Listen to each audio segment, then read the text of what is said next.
বৰ্তমান সময়ত যিহেতু আমাৰ মানুহৰ খুব শাৰীৰিক শ্ৰমটো কমি অহাৰ কাৰণে বিভিন্ন ৰোগৰ ব্যাধিয়ে মানুহৰ দেহত আৱৰি ধৰা দেখা গৈছে। আৰু এনেকুৱা প্ৰেক্ষাপটত আমাৰ বিশেষকৈ 21 জুনটো আন্তঃৰাষ্ট্ৰীয় যোগ দিৱস হিচাপে পালন কৰা হয় যদিও আমি প্ৰত্যেকটো দিনেই যোগ দিৱস নহ'লেও আমি যোগ চৰ্চা কৰাটো প্ৰয়োজন। যিহেতুকে আমি জানো ভাৰতীয় প্ৰাচীন সভ্যতা সংস্কৃতিত যেতিয়া আমাৰ গুৰুকুল ব্যৱস্থা আছিলে, গুৰুকুল ব্যৱস্থাত আমি ৰাতিপুৱা সূৰ্য উদয় যেতিয়া হয় আমি সূৰ্য প্ৰণামেৰে আমি দিনটো আৰম্ভ কৰিব লাগে। আৰু আমাৰ স্বাস্থ্যৰ ভালৰ কাৰণে, স্বাস্থ্য যতনে ৰাখিবলৈ হ'লে মেদবহুল স্বাস্থ্য এটা নহ'বলৈ বা বিভিন্ন বেমাৰ আজাৰৰ পৰা আমি আঁতৰ কৰিবৰ কাৰণে আমি যোগ ব্যায়ামটো অতি প্ৰয়োজনীয় বিষয় এইটো। আৰু বৰবালি গাঁও পঞ্চায়তৰ অন্তৰ্গত অভিজ্ঞান জাতীয় বিদ্যালয়ে যিটো পদক্ষেপ গ্ৰহণ কৰিছে এই সমষ্টি বা জিলাৰ বা ৰাষ্ট্ৰীয় প্ৰেক্ষাপটৰ কাৰণে এটা বিশেষ বাৰ্তা। যিহেতু ব্যক্তিগত খণ্ডৰ স্কুল হ'লেও এই স্কুলত সৰু সৰু ল'ৰা ছোৱালীক যি শাৰীৰিক মানসিক আৰু বৌদ্ধিক বিকাশৰ কাৰণে যোগ চৰ্চাটো এটা বিষয় হিচাপে, সাপ্তাহিক বিষয় হিচাপে বা ঐচ্ছিক বিষয় হিচাপে ইয়াত তেখেতসকলে অন্তৰ্ভুক্ত কৰিছে।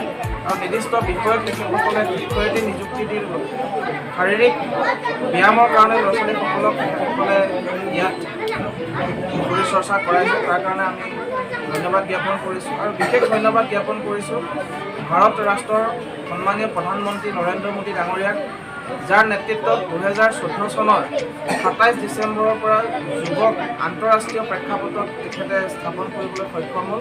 আৰু আজি গোটেই বিশ্বত যোগক লৈ পেলাই এটা চৰ্চা আৰম্ভ হৈছে আৰু সকলোৱে যোগ কৰিবলৈ আৰম্ভ কৰিছে। এটা সুস্বাস্থ্য সকলোৱে অধিকাৰী হ'ব। চৰ্চা হ'ল স্বাস্থ্যৰ কাৰণে ডাঙৰ পানী না অনুভৱ কি? প্ৰথমতে আমি অভিজ্ঞান জাতীয় বিদ্যালয়ৰ তৰফৰ পৰা সমূহ ৰাইজক আমি আন্তৰ্জাতিক যোগ দিৱসৰ শুভকামনা জ্ঞাপন কৰিছোঁ, শুভেচ্ছা জ্ঞাপন কৰিছোঁ। আৰু অভিজ্ঞান জাতীয় বিদ্যালয় আমি প্ৰয়াত লিলি বৰকাকতি সৰণিত যোগ চৰ্চা কেন্দ্ৰত আমি ছাত্ৰ ছাত্ৰীসকলৰ উপৰিও বিনামূলীয়াকৈ আমাৰ স্থানীয় ৰাইজক আমি যোগ প্ৰশিক্ষণ দি আহিছোঁ। প্ৰতি শনিবাৰে বিনামূলীয়াকৈ সকলো ৰাইজে আমাৰ ইয়াত যোগ প্ৰশিক্ষণ শিকিব পাৰে। আৰু ইয়াৰ অভিজ্ঞান জাতীয় বিদ্যালয়ৰ কাৰণে সম্ভৱ হৈছে কুমাৰ কৃষ্ণৰ পৰা তেওঁৰ কাৰণে। তেওঁৰ মাতৃ লিলি বৰকাকতি বৰবালি উচ্চতৰ মাধ্যমিক বিদ্যালয়ৰ শিক্ষয়িত্ৰী আছিল। তেওঁৰ মাতৃৰ নামত প্ৰয়াত লিলি বৰকাকতিৰ সৰণিত তেওঁ যোগ চৰ্চা কেন্দ্ৰত আমাৰ অভিজ্ঞান জাতীয় বিদ্যালয় আগবঢ়াইছিল আৰু আমি তাক চলাই আহিছোঁ। আমি যথেষ্ট উপকৃত হৈছোঁ। আমি আপোনালোকক সগৌৰৱে ক'ব পাৰোঁ যে আমাৰ প্ৰয়াত লিলি বৰকাকতিৰ সৰণি যোগ চৰ্চা কেন্দ্ৰৰ পৰা পাঠ্যক্ৰম গ্ৰহণ কৰি আমাৰ ছাত্ৰী কৃষাগ্নি শইকীয়াই আমাৰ অসমৰ বিভিন্ন জেগাত যোগ প্ৰদৰ্শন কৰি তেওঁ সুনাম অৰ্জন কৰি আহিছে আৰু তেওঁ বিভিন্ন জেগাত প্ৰদৰ্শন কৰিছে গুৱাহাটীত। গতিকে আমি আজি যোগ দিৱসৰ অনুষ্ঠানত আমি সকলো ৰাইজকে আন্তৰ্জাতিক যোগ দিৱসৰ শুভেচ্ছা জ্ঞাপন কৰিছোঁ।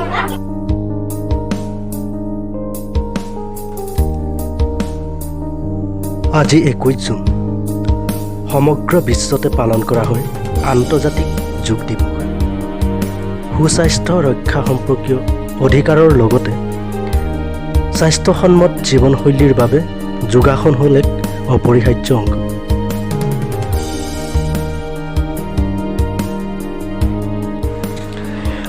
অভিজ্ঞান জাতীয় বিদ্যালয়ৰ উদ্যোগত বৰবালি গাঁও পঞ্চায়তৰ সহযোগত উদযাপন কৰা আন্তৰ্জাতিক যোগ দিৱসৰ কিছু ভাল লগা মুহূৰ্ত উপভোগ কৰোঁ আহকচোন।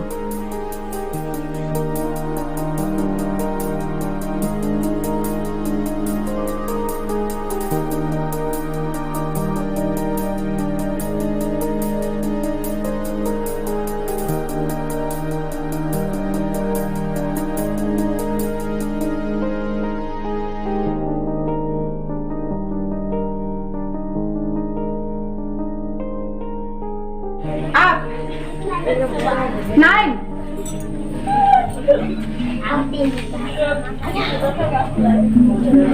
Up. 10.